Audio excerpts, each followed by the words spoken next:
వెళ్లారు. సిట్ బృందం ఇంట్లోకి వెళ్లకుండా తొలుత నాగరాజు మద్దతుదారులు అడ్డుకునే ప్రయత్నం అయితే చేశారు. వారిని పోలీసులు చెదరగొట్టారు. ఫైనల్ గా అయితే నివాసంలోకి నాగరాజును అరెస్ట్ చేయడం అయితే జరిగింది. సో ఎస్, ఆ అరెస్ట్ కి సంబంధించిన విజువల్స్ మనం ఐన్ స్క్రీన్ మీద క్లియర్ కట్ గా చూస్తున్నాము. ఇంటి నుంచి బయటకు వస్తున్న నాగరాజును కూడా మనం చూస్తున్నాము. ఫైనల్ గా అయితే సిట్ అధికారులు వచ్చి నాగరాజును అరెస్ట్ చేసి పోలీస్ గెస్ట్ హౌస్ కి తీసుకెళ్లే ప్రయత్నం అయితే చేశారు.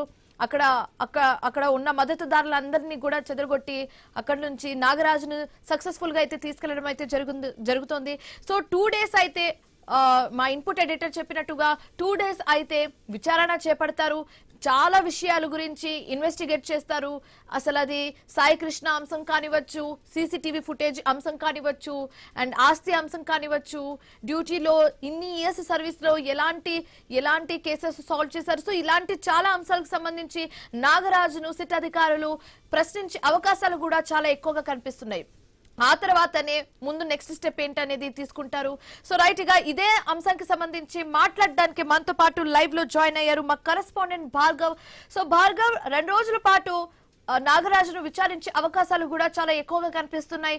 అయితే ఈ విచారణలో భాగంగా నాగరాజును ఎలాంటి అంశాలకు సంబంధించి క్వశ్చన్స్ అడిగే ఛాన్సెస్ ఎక్కువగా కనిపిస్తోంది?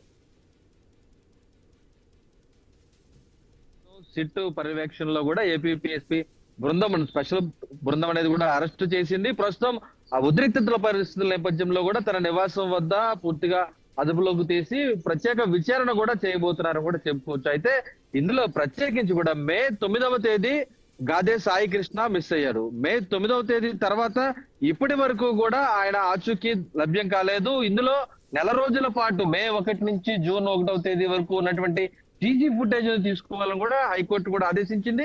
అయితే ఆ సీసీ ఫుటేజ్ మాయమైపోయింది. ఈ నెల రోజుల సీసీ ఫుటేజ్ లో కేవలం 2 రోజుల ఫుటేజ్ మాత్రమే ఉంది. ఈ సీసీ ఫుటేజ్ ను కూడా సిఐ నాగరాజే అదృశ్యం చేశారు, డిలీట్ చేశారు అనేటువంటి ఆరోపణలు వినిపిస్తున్నాయి. ఒక రాష్ట్ర వ్యాప్తంగా ఒక రాజకీయ దుమారమే దీనికి సంబంధించి రేపినటువంటి పరిస్థితి కూడా ఉంది. ఈ తరుణంలో సిఐ నాగరాజును కీలకమైనటువంటి అంశాలపై కూడా సిట్ విచారించేటువంటి అవకాశం కూడా కనిపిస్తుంది. ఎందుకంటే ఇప్పటికే ఆయన మీద హత్య కేసు నమోదైంది. అలాగే ఆ తర్వాత నిబంధనలకు విరుద్ధంగా అదుపులోకి తీసుకున్న నేపథ్యంలో కూడా మరొక కేసు, అలాగే అక్కడ ఉన్నటువంటి సాక్ష్యాలు మార్చారు, తారుమారు చేశారు అన్నటువంటి అంశాలపై మొత్తం 3 కేసులు నమోదు చేసిన నేపథ్యంలో 3 సెక్షన్ల మీద కూడా ఇప్పటికే సిఐ నాగరాజు మీద కేసు నమోదు చేయడం జరిగింది. అందులో మనం చూస్తున్నాం సెక్షన్ 103, అలాగే సెక్షన్ 127(4), 127(6), అలాగే సెక్షన్ 238 ఈ బిఎన్ఎస్ 3 యాక్టుల ప్రకారం కూడా ఈ రోజు సిట్ అనేది కూడా విచారణ జరగబోతోంది. దాదాపు 2 రోజుల పాటు అంతకు మించే ఈ విచారణ అయితే కొనసాగేటువంటి అవకాశం కనిపిస్తుంది. ఎందుకంటే ఇప్పటికే గాదే విజయలక్ష్మి, ఎవరైతే గాదే సాయి కృష్ణ తల్లి ఉన్నారో, తన కొడుకు కనిపించడం లేదు, ఎక్కడున్నారో వెతికి పెట్టాలంటూ హెబియస్ కార్పస్ పిటిషన్ వేసింది. ఆ తర్వాత వైసీపీ నేతలు రంగంలోకి దిగారు. ప్రధానంగా అంబటి రాంబాబు కూడా రంగంలోకి దిగి సాయికృష్ణ మరణం వెనుక అనేక మెషినరీకి సంబంధించినటువంటి ఫోటోలు ఆయన బయట పెడుతూ ఇదే సాయికృష్ణ ఫోటో అంటూ కూడా ఆయన చూపించారు. అయితే ఇది ఫేక్ ఫోటో అంటూ కూడా మరోవైపు అధికార పార్టీ నేతలు ఖండించిన పరిస్థితి. ఇది ఫేక్ ఫోటో అయితే నాగరాజు ఏమయ్యాడు, అతను ఆచూకీ చూపించండి, కనీసం అతని మృతదేహాన్ని అయినా చూపించండి అంటూ కూడా వారు డిమాండ్ చేసిన పరిస్థితి ఉంది. అయితే త్వరలో న్యాయస్థానం ముందుకు ఈ కేసు రానున్న నేపథ్యంలో ఈ ఆధారాలన్నీ కూడా న్యాయస్థానం ముందే హాజరుపరచండి అంటూ కూడా ఒక అంబటి రాంబాబు కూటమి ప్రభుత్వానికి ఒక పెను సవాల్ విసిరారు. ఈ తర్వాత సిట్ ఏర్పాటు చేయడం, స్పెషల్ టాస్క్ ఫోర్స్ ను ఏర్పాటు చేయడం, ప్రత్యేక కమిటీలన్నీ కూడా ఈ రోజు నాగరాజును అరెస్ట్ చేసే పరిస్థితి వరకు కూడా పరిస్థితులు దారి తీస్తాయి.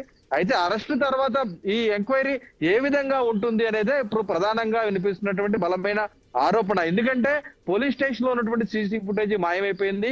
ఒకవైపు ప్రభుత్వం దీన్ని కప్పిపుచ్చుకునేందుకు ప్రయత్నాలు చేస్తుంది అనేటువంటి ఆరోపణల నేపథ్యంలో ఈ విచారణ కూడా పారదర్శకంగా చేసి నాగరాజు మిస్టరీ వేధించే విధంగా కూడా ముందుకు వెళ్లాల్సినటువంటి పరిస్థితి కూడా కనిపిస్తోంది. మరి ఈ 2 రోజుల విచారణలో ఈ కీలక అంశాలు, నాగరాజుని ఎందుకు ఆ రోజు ఏదైతే మార్కాపురం నుంచి మే 9వ తేదీన నాగరాజును తీసుకువచ్చిన తర్వాత ఎక్కడ విచారించారు, ఏదైతే అనుమానాలు వ్యక్తం చేసినట్లు ప్రైవేట్ హోటల్లో విచారించారా, ఏదైతే కృష్ణలంక పిఎస్ లో విచారించిన తర్వాత దాడి ఎవరు చేశారు, దాడి చేసిన తరుణంలో అతను ఏమైనా ఒకవేళ మృతి చెంది ఉంటే ఆ మృతదేహాన్ని ఏం చేశారు, పూడ్చిపెట్టారా ఎక్కడన్నా, లేదంటే ఆరోపణలు ఏదైతే చేస్తున్నారో భస్మం చేశారా అనేటువంటి ఆరోపణల నేపథ్యంలో ఈ అన్నిటి మీద కూడా సిఐ నాగరాజుని విచారించేటువంటి అవకాశం కూడా ఉంది. అలాగే కాకుండా మరొక 6 కానిస్టేబుల్, ఆ సమయంలో డ్యూటీలో ఉన్నటువంటి 6 కానిస్టేబుల్ కూడా పరారీలోకి వెళ్ళిపోయారు, అజ్ఞాతంలో ఉన్నారని మనకు తెలుసు నేపథ్యంలో వారిని కూడా విచారిస్తే నాగరాజు పాత్ర ఎంతవరకు ఉంది, లేదంటే టాస్క్ ఫోర్స్ ఉన్నతాధికారుల పాత్ర పూర్తిగా ఉందా అనేటువంటి కోణాలు కూడా ఈ విచారణలో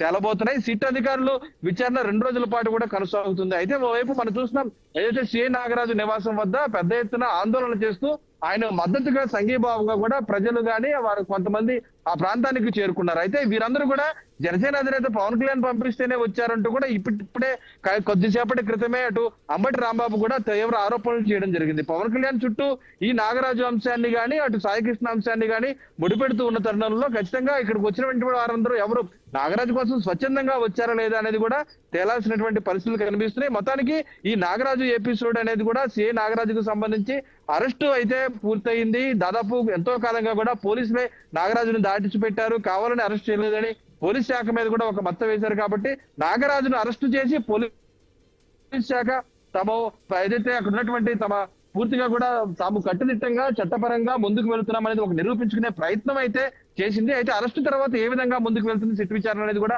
ఈ రోజు వేచి చూడాల్సిన పరిస్థితి ఉంది. అటు రాష్ట్ర వ్యాప్తంగానే కాకుండా తెలుగు రాష్ట్రాల వ్యాప్తంగా కూడా ఈ కేసు ఒక సంచలనంగా మారింది. కాబట్టి సిఐ నాగరాజు విచారణలో ఎటువంటి విషయాలు వెల్లబరుస్తారు, ఉన్నతాధికారులు ఏ మాత్రం కూడా ఇందులో ఇరుక్కోకుండా కేవలం తనపైనే నింద మోపుకుంటారా, అసలు సాయికృష్ణ వ్యవహారం విషయంలో ఎటువంటి అంశాలు వెల్లబరుస్తారు అనేది కూడా వేచి చూడాల్సిన పరిస్థితి ఉంది. ఎందుకంటే అతని మీద 22 కేసులు ఉన్నాయని పోలీసులు చెప్తుంటే కాదు 2 కేసులు ఉన్నాయనేది అంబటి రాంబాబు చెప్తున్న తరుణంలో అసలు సాయికృష్ణ వ్యవహారానికి సంబంధించి కూడా సిఐ నాగరాజు పూర్తి వివరాలు వెల్లడించాల్సిన పరిస్థితి కూడా ఉంది. ఎందుకంటే కృష్ణలంక పిఎస్ పరిధిలో ఇప్పటికీ అటు బ్లేడ్ బ్యాచ్ల వీరంగం కానీ అటు గంజాయి మత్తులో చేసినటువంటి వీరంగాలు కూడా ఈ రోజు నిన్న రాత్రి జరిగినటువంటి ఘటనలు కూడా మనం చూసుకోవచ్చు.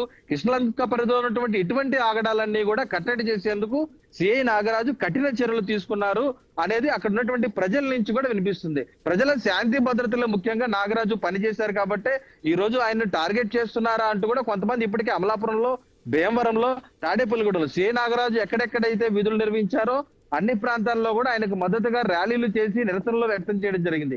నాగరాజు మీద ఇప్పటికే విఆర్ పంపారు తొలుత, ఆ తర్వాత అరెస్ట్ చేశారు, ఆ తర్వాత ఇప్పుడు అతన్ని సస్పెండ్ చేశారు. కాబట్టి ముందుగానే ఇంకా ఎన్ని చర్యలు తీసుకుంటారు, నాగరాజు వంటి నిజాయితీ పరులని అరెస్ట్ చేయడం ఎంతవరకు కరెక్ట్ అనేటువంటి ఆందోళన ఈ రోజు ఆయన నివాసం వద్ద ఉద్రిక్తత పరిస్థితుల నేపథ్యంలో కూడా వారు వినిపిస్తున్న డిమాండ్ అయితే ఉంది. కానీ ఏ విధమైన తప్ప ఏదైతే పూర్తిగా కుటుంబ ప్రభుత్వం కూడా నాగరాజు అరెస్ట్ విషయంలో తాము చట్ట ప్రకారమే ముందుకు వెళ్తాం, నాగరాజు తప్పు చేస్తేనే ఆయన అరెస్టు చేస్తాం, విచారణలో అన్ని వివరాలు వెల్లడిస్తాం అనేది కూడా ఈ రోజు కుటుంబ ప్రభుత్వం కూడా సమర్థించింది. కాబట్టి సిట్ అధికారులు విచారణలో ఎటువంటి నిజాలు నిక్కు తేల్చుతారనేది కూడా అందరూ ఎదురు చూస్తున్న పరిస్థితులు అయితే కనిపిస్తున్నాయి. Right, thanks for the updates Bhargav.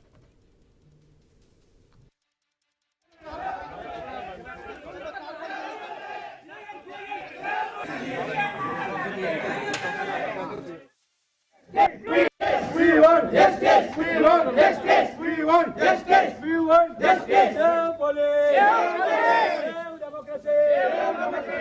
Save police. Save police. Save democracy. Save police. Save democracy. Save democracy.